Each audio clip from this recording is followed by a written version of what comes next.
안녕하세요. 오늘은 2024년도 2월 1일입니다. 목요일인데요. 이제 2월 달 한 달을 또 시작합니다. 에스라 7장 말씀 우리 함께 읽고 묵상하겠습니다. 에스라가 예루살렘에 이르다.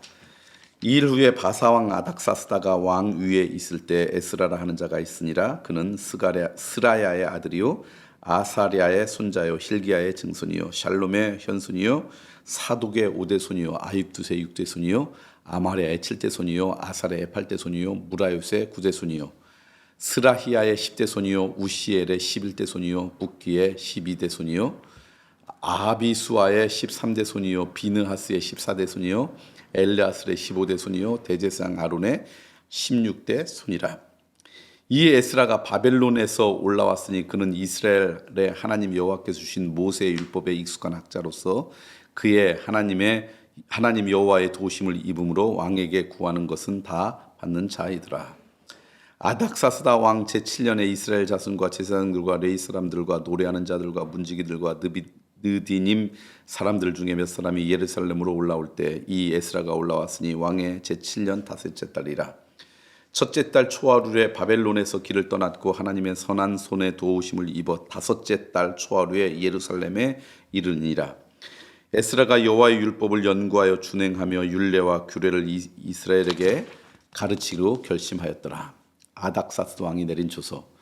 여호와의 계명의 말씀과 이스라엘에게 주신 율례학자여 학자 겸 제사장인 에스라에게 아닥사스다 왕이 내린 조서의 초본은 아래와 같으니라.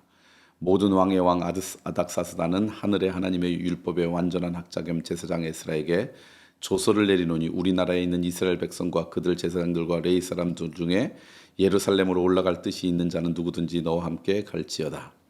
너는 내 손에 있는 내 하나님 율법을 따라 유다와 예루살렘의 형편을 살피기 위하여 왕과 7 자문관의 보남을 받았으니 왕과 자문관들이 예루살렘에 거하시는 이스라엘 하나님께 성심으로 드리는 은금을 가져가고 또 내가 바벨론 온도에서 얻을 모든 은과 및 백성과 제사장들이 예루살렘에 있는 그들의 하나님의 성전을 위하여 기쁘게 드릴 예물을 가져다가 그들의 돈으로 숫송아지와 숫양과 어린 양과 그 소재와 그 전제의 물품을 신속히 사서 예루살렘 내 하나님의 성전 제단 위에 드리고 그 나머지 은금은 너와 너의 형제가 좋게 여기는 일에 너희 하나님의 뜻을 따라 쓸지며 내 하나님의 성전에서 섬기는 일을 위하여 내게 준 그릇은 예루살렘 하나님 앞에 드리고 그 외에도 내 하나님의 성전에 쓰일 것이 있어서 내가 드리고자 하거든 무엇이든지 궁중 창고에 내다가 드릴지니라.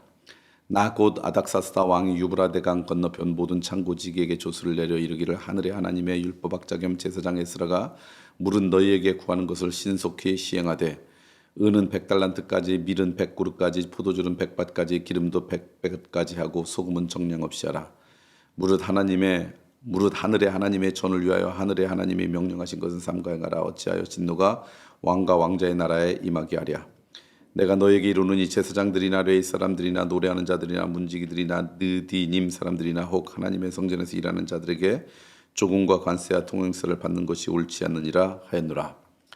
에스라여 너는 내 손에 있는 내 하나님의 지혜를 따라 내 하나님의 율법을 아는 자를 법관과 재판관을 삼아 강 건너편 모든 백성을 재판하게 하고 그 중 알지 못하는 자는 너희가 가르치라.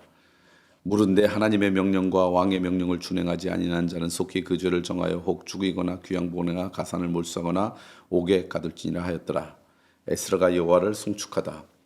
우리 조상들의 하나님 여호와를 송축할지로다. 그가 왕의 마음에 예루살렘 여호와의 성전을 아름답게 할 뜻을 두시고 또 나로 왕과 그의 보좌관들 앞과 왕의 권세 있는 모든 방백 앞에서 은혜를 얻게 하셨도다.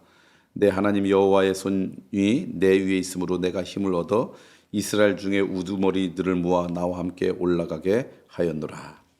에스라 7장 말씀입니다. 여러분 아시는 것처럼 에스라가 이제 예루살렘에 와서 하나님의 말씀을 온전히 세우는 그런 말씀이 오늘 내용입니다. 근데 오늘 말씀 보니까 에스라가 어떤 사람인가라고 하는 것이 전반부에 계속해서 소개되고 있는데 누구의 손자요, 누구의 증손이요, 누구의 5대 손, 6대 손, 그래서 아론의 16대 손이다라고 하는 게 5절까지 쭉 나옵니다. 잘못 생각하면 무슨 가문이 그렇게 중요한가 뭐 그렇게 생각할 수 있고요. 좋은 가문에서 오늘 우리처럼 뭐 금수저로 태어나야지만 이렇게 되는가라고 생각하는데 오늘 말씀은 그렇게 해석하시면 안 되고요. 16대 손까지 이르서 에스라 같은 사람이 나왔다라는 얘기는 뭐냐면 그 가정이 믿음 가운데 온전히 그 가문이 서 있었다라는 거예요. 오랜 시간 동안 변하지 않고 믿음 위에 서 있는다는 것. 세대가 지나가면도 불구하고 그 믿음이 흔들리지 않고 하나님의 말씀을 가까이 한다는 것, 그것은 하나님께서 정말 원하시는 소원 가운데 하나고 정말 하나님의 기쁨이다. 저는 오늘 묵상하는 여러분들이 여러분 시대에서 믿음이 끝나는 것이 아니라 여러분의 믿음의 고백과 그 믿음의 은혜가 여러분 자녀들에게도 아름답게 전수되고, 그래서 여러분 가운데 여러분의 가문이 오래됨에도 불구하고 여러분의 가정의 세대가 바뀜에도 불구하고 그 속에서 운행하시는 하나님의 영, 그 속에서 함께 하시는 하나님의 그 역사하심을 깊게 체험하는 그런 가문들이 되는 것, 이건 하나님께서 너무 좋아하신다. 그런 가정이 되었으면 좋겠습니다. 그리고 그것이 여러분 가운데 고백되어졌으면 좋겠다라고 하는 말씀을 드립니다. 그 다음에 오늘 말씀 보니까 이제 에스라가 아닥사스다 왕에 이제 도움을 받아와가지고 바벨론에 와가지고 이제 하나님의 말씀을 그들에게 이제 조서를 내리고, 그래서 이 성전에서 함께 예배드리고 하나님을 송축하도록 하는 그런 내용이 이제 쭉 나옵니다. 그런데 거기에 보니까 이렇게 이야기하는 거죠.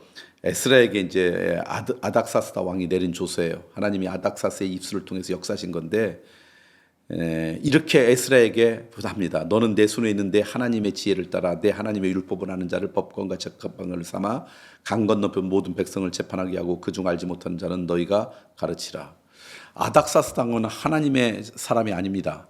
이 조서를 내린 아닥사스다 왕은 이방인이에요. 하나님을 몰라요. 그런데 에스라에게 뭐라고 이야기냐면, 너는 그곳에 가서 재판장을 세우고 법관을 세워가지고 사람들을 다스리는데 어떤 사람을 사냐? 하나님의 지혜를 따라 하나님의 율법을 아는 자들로 그 사람을 삼으라고 아닥사스다 왕이 말하는 거예요. 자, 그러면 아닥사스다 왕은 어떤 사람이 재판관이 되고 어떤 사람이 판사가 돼야 되는데 하나님의 지혜를 아는 사람이 되었으면 좋겠다는 것을 누구를 통해 깨달았을까요? 에스라를 통해 깨달았죠. 그러니까 에스라가 비록 신하였지만, 왕이 볼 때는 일개 신하에 불과했지만 믿음에 따라 신실하게 살아갔고, 이 신실하게 사는 에스라를 통해서 그런 영향력이 왕에까지 전해졌다. 그러면 에스라는 정말 하나님의 사람이죠. 저는 여러분, 오늘 여러분이 그런 사람이 되었으면 좋겠어요. 믿지 않은 사람이 여러분 때문에 하나님 찬양하는 사람, 믿지 않는 사람이 여러분 때문에 하나님을 인정한다면, 믿지 않은 사람들이 여러분 때문에 그가 하는 종업원을 믿는 사람으로 택하려고 마음에 결심을 했다면, 나는 아직 나가진 않지만 믿는 여러분을 통해서 누군가가 그리스도인 아름다운 신앙생활하는 사람에게 좋은 마음을 갖게 되었다면 여러분이 바로 에스라와 같은 인생이 되지 않을까. 그런 은혜로 오늘 하루 살아가기를 소망합니다.